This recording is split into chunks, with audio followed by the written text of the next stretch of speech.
आज का टॉपिक तो इस चैप्टर का सबसे मोस्ट टॉपिक है, और वह टॉपिक है दोनों मोस्ट है। क्या बुआ रे? जैसे बॉलीवुड में तुम शाहरुख खान सलमान खान में कौन सर्वश्रेष्ठ है कहना मुश्किल है, उसी प्रकार इस चैप्टर में दोनों में कौन सर्वश्रेष्ठ है कहना मुश्किल, मतलब दोनों बहुत मोस्ट है इस चैप्टर का। और इसका नाम है विरंजक चूर्ण और दूसरा का क्या नाम बुआ रे? Plaster of Paris. आज हम इन दोनों के बारे में बढ़िया से जानेंगे, और अक्सर परीक्षा में क्वेश्चन रहता ही है, चाहे ऑब्जेक्टिव के रूप में रहे या सब्जेक्टिव के रूप में। ठीक है, चलिए देखना स्टार्ट करते हैं। विरंजक चूर्ण क्या लिखा है बुआ रे? विरंजक चूर्ण, इसका प्रचलित नाम है चूने का क्लोराइड। इसको हम लोग चूना का क्लोराइड भी कहते हैं। ठीक है, इसका रासायनिक सूत्र जो होगा वह है CaOCl2, या लिखना चाहो तो CaOCl इंटू Cl। कोई दिक्कत समझने में? अब इसको पढ़िएगा तो Ca का मतलब कैल्शियम, O का मतलब ऑक्सी और Cl2 का मतलब क्लोराइड, कैल्शियम ऑक्सी क्लोराइड। और यह इसका हो गया रासायनिक नाम, और प्रचलित नाम जो होगा वह कौन होगा बुआ रे? विरंजक चूर्ण। हम इसको विरंजक चूर्ण के नाम से ज्यादा जानते हैं, इसको चूने का क्लोराइड भी कहा जाता है। चलिए आते हैं इसके निर्माण पे। किस पे बुआ रे? निर्माण। आप क्या देख रहे हो? CaOH का होल ट्वाइस, इसको पढ़ते हैं CaOH का होल ट्वाइस, और इसका नाम है शुष्क बुझा हुआ चूना, कैल्शियम हाइड्रोक्साइड। ठीक है, तो जब कैल्शियम हाइड्रोक्साइड को कहिए या शुष्क बुझे हुए चूने को कहिए, कितना केल्विन पर? 313 केल्विन पर यह तापमान है। अगर इतना केल्विन ताप पर कौन गैस? क्लोरीन गैस प्रवाहित किया जाए, बहाया जाए, तब किसका निर्माण होता है? विरंजक चूर्ण का। और इसके साथ जल, तो जल वाष्प बन के उड़ जाता है और बच कौन जाता है बारे? विरंजक चूर्ण। तो इसका निर्माण में क्या लिखोगे बुआ? तो जब शुष्क बुझे हुए चूने को शुष्क बुझे हुए चूने को 313 केल्विन के ताप पर क्लोरीन गैस प्रवाहित किया जाए, तब किसका निर्माण होता है? चूने का क्लोराइड या विरंजक चूर्ण का निर्माण होता है। कोई दिक्कत समझने में? चलिए अब है इसके गुण पर।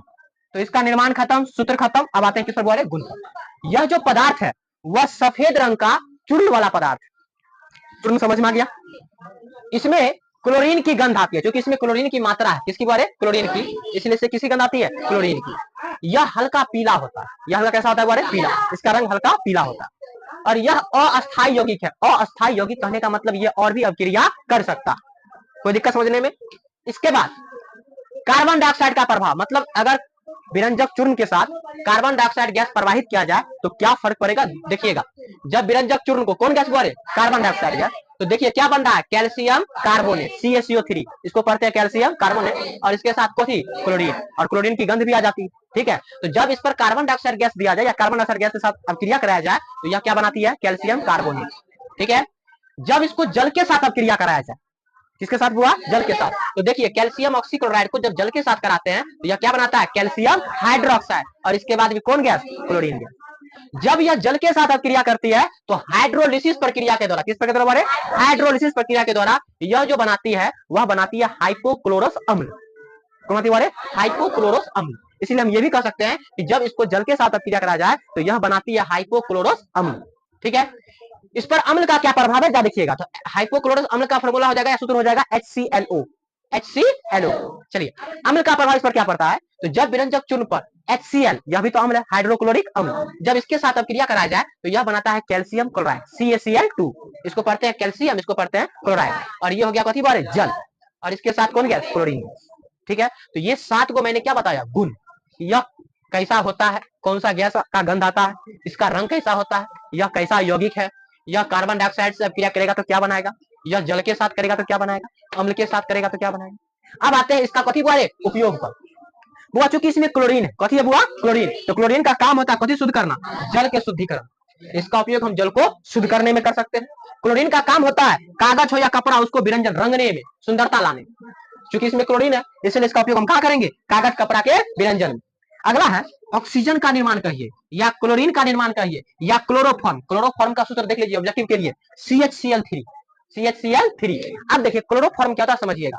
जब आपको ना कोई, मानो कि जैसे बहुत बड़ा दुर्घटना हो गया और उसमें आपको शरीर में कुछ करना है, इसके लिए आपको नहीं कहता मैट वाला सुझा दो, कहता है ना, या नहीं तो जैसे देखता है क्या द्रव पदार्थ है, नहीं सुखा देता, नहीं बेहोश हो जाता है, मतलब उसको क्या करते हो? मत मार लेना, वही कहते हैं। तो बेहोशी में भी इसका उपयोग होता है। किसका? क्लोरोफॉर्म। जैसे क्लोरोफॉर्म बेहोशी वाला ही दवा है। कैसा दवा है बारे? बेहोशी वाला ही दवा है। तो इसका उपयोग हम किस में करेंगे? सॉरी, इसका निर्माण होता है किसमें? क्लोरोफॉर्म को जब बनाना होगा तब हम किसका उपयोग करेंगे? विरंजक चूर्ण। ठीक है, वह बेहोशी वाला दवा। कागज कपड़ा मैंने बताई थी बोले उपचायक के रूप में, उपचायक बताए थे रेडॉक्स अपक्रिया में आती है, इसका उपयोग किसमें करेंगे बोले उपचायक के रूप में। लॉन्ड्री के विरंजन में, तुम लॉन्ड्री मत समझना, क्या समझना बोले लॉन्ड्री इसका नाम है, ठीक है। लॉन्ड्री को अगर रंगना होगा, कलर करना होगा, तो उसमें भी किसका उपयोग करेंगे हम, कैल्शियम ऑक्सीक्लोराइड अर्थात किसका, विरंजक चूर्ण का। तो ये मैंने बताया विरंजक चूर्ण क्या है, इसका रासायनिक नाम, रासायनिक सूत्र, प्रचलित नाम, इसको क्या कहा जाता है, इसका निर्माण किस प्रकार होता है, उस निर्माण का रासायनिक सूत्र क्या है, इसके बाद इसका गुण में हम बता दिए, फिर हम बता दिए आपको इसका उपयोग। अब उपयोग के बाद एक नेक्स्ट टॉपिक है, वह है plaster of Paris. Plaster of Paris प्रचलित नाम है और इसका रासायनिक नाम हो जाएगा कैल्शियम सल्फेट अर्धहाइड्रेट। अर्धहाइड्रेट के जगह पर हेमीहाइड्रेट भी लिखा जाता है। अब सर अर्धहाइड्रेट नाम से स्पष्ट है, जल की मात्रा होगी, हाइड्रेट की मात्रा होगी, लेकिन वह कैसी होगी, अर्ध। अर्ध का मतलब आधा। तो देखिए ना CaSO4 कैल्शियम सल्फेट हुआ, Ca का मतलब कैल्शियम, SO4 का मतलब सल्फेट। अब देखिए 1/2 मतलब क्या हो गया, आधा। H2O क्या हो गया, हाइड्रेट। तो इसका नाम याद रहेगा आराम से, कैल्शियम सल्फेट अर्ध हाइड्रेट। अर्ध नहीं कह के आप हेमीहाइड्रेट भी कहिएगा तो कोई दिक्कत नहीं। इसको कहीं कहीं पे इस प्रकार भी लिखा जाता है CaSO4 into H2O।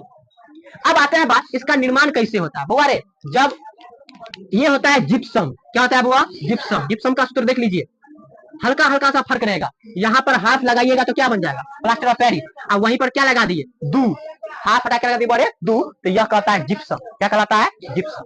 ठीक है, इसीलिए ये बना ना थोड़ा सा कंफ्यूजन होता है कि कहीं पर बच्चा हाथ की जगह क्या टिक लगा देता है, दो, तो दो। यहीं पर रहेगा ना 5, तो उसको बोलेंगे तुतिया। क्या बोलेंगे बोले, तुतिया। तो तुतिया का सूत्र होता है CaSO4 into 5H2O।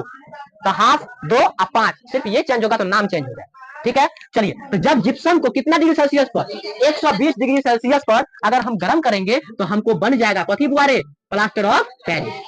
या नहीं तो जब जिप्सम को कितना केल्विन पर, 373 केल्विन पर अगर गर्म करेंगे तो अब क्या बनेगा, प्लास्टर ऑफ पेरिस। और इसके साथ जल भी बनेंगे।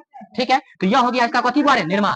अब इसके गुण पर आते हैं। यह भी, यह सफेद रंग का चूर्ण वाला पदार्थ। मैं बताता हूँ ये क्या होता है। आप ब्लैक बोर्ड देखे हो, आप ब्लैक बोर्ड में जो खल्ली लेते हो वह खल्ली इसी का बना होता है। इसको शॉर्टकट में हम लोग बोलते हैं POP। जब आप लोग घर बनाते होंगे ना तो उसमें लोग शॉर्ट में बोलता है POP घर का करवाना। देखिए, तो P का नाम प्लास्टर, O का नाम ऑफ, P का नाम पेरिस, प्लास्टर ऑफ पेरिस। और वही तो मैं पढ़ा रहा हूँ। तो POP समझ में नहीं आएगा, लेकिन कहेंगे प्लास्टर ऑफ पेरिस तो समझ में आ जाना चाहिए। तो वह कैसा पदार्थ होता है, सफेद रंग का चूर्ण वाला पदार्थ होता है।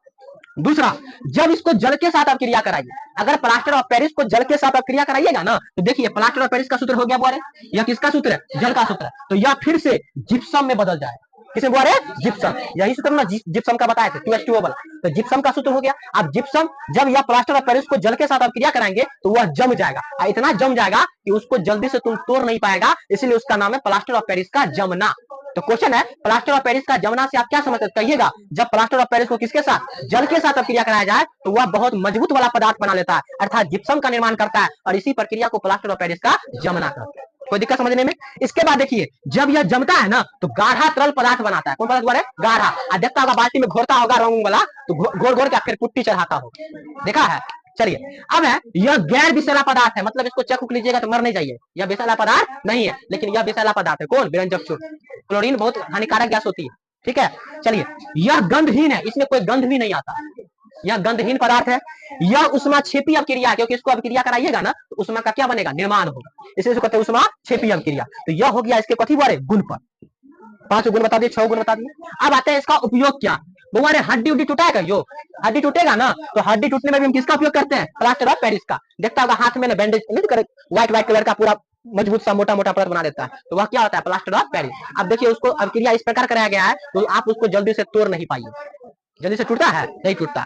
ठीक है, इसके बाद खिलौना बनाना हो, बढ़िया बढ़िया खिलौना, या सजावट का सामान का बनाना हो, या मूर्ति। देखता होगा कौन मंदिर में मूर्ति संगमरमर का बनता है, कहीं के प्लास्टर ऑफ पेरिस का बनता है, समझ में आ गया। और वह बहुत कठोरतम मूर्ति होता है, गिर जगह दिल फूटेगा नहीं। ठीक है, तो ये सब का निर्माण करना होगा तब भी हम किसका उपयोग करेंगे बोले, प्लास्टर ऑफ पेरिस का।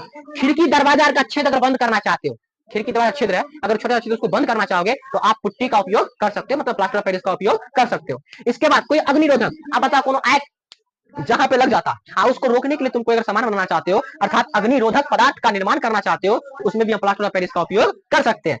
दांत चिकित्सा, देखता होगा नकली नकली दांत बनाता होगा। कौन दांत बोले? नकली दांत। तो नकली दांत भी प्लास्टर ऑफ पेरिस का ही बनता है, क्योंकि नकली दांत बनेगा और मजबूत नहीं होगा तो दांत का उपयोग होगा, इसीलिए मजबूत करने के लिए प्लास्टर ऑफ पेरिस। इसके बाद दीवार को चिकना करना, किसका बोले? दीवार को। तो पूरा चिकना करने के लिए प्लास्टर ऑफ पेरिस का उपयोग करते हैं। सीमेंट से करोगे तो उतना चिकना नहीं होगा, करोगे तो खुरदरा महसूस होगा, लेकिन पुट्टी करा लोगे तो पूरा का पूरा चिकना महसूस होगा। ठीक है। अलंकृत, आप कहीं पे सजावट दीवार का करना, तो उसको सजावट में किसका उपयोग करते हैं? प्लास्टर ऑफ पेरिस का। वायु रोधी, अगर तुम चाहते हो कि कोई पदार्थ में वायु नहीं घुसे, उसके लिए प्लास्टर ऑफ पेरिस का उपयोग करोगे तो वह वायु को अंदर जाने नहीं देगा। इसके बाद हीटर का प्लेट बनाना होगा, क्योंकि हीटर कैसा पदार्थ होता है? जहां पे गर्म हो तब ना उसमें खाना बनेगा। लेकिन अगर उसमें अगर इसका उपयोग नहीं होगा, क्योंकि यह तो उष्मा विरोधी पदार्थ है, यह काफी मजबूत पदार्थ है, जल्दी टूटेगा भी नहीं, इसलिए इसका उपयोग कहाँ करते हैं? हीटर के प्लेट में भी। या चीनी का कोई बर्तन बनाना हो, मिट्टी का कोई बर्तन बनाना हो, तो उसमें भी किसका उपयोग करते हैं? प्लास्टर ऑफ पेरिस का। या ब्लैक बोर्ड का चौक खल्ली बनाना हो, हालांकि उसमें रंग देकर कोई अलग भी रंग आप कर सकते हो, लेकिन यह ब्लैक बोर्ड चौक में बनाना होगा तो उसमें भी किसका उपयोग करेंगे? बोले प्लास्टर ऑफ पेरिस का। देखता है जब उसको तोड़ता होगा चूर्ण वाला पदार्थ निकलता हो, लेकिन उसको दबाओगे तो काफी मजबूत होता है कि नहीं होता? तो ये सब हो गया आपका प्लास्टर ऑफ पेरिस, जिसका मैंने खत्म कर दिया कि इसका रासायनिक सूत्र, रासायनिक नाम, निर्माण कैसे होता है, समीकरण क्या है, गुण क्या है, जिप्सम क्या होती है, इसका क्या कहते हैं, उपयोग क्या है, उपयोग मैंने क्या बताया 10-11 बता दिया। ठीक है। तो यह आपका हो गया विरंजक चूर्ण और प्लास्टर ऑफ पेरिस, और यह सबसे मोस्ट टॉपिक था। उम्मीद करते हैं कि आपको समझ में आ गया होगा। ठीक है।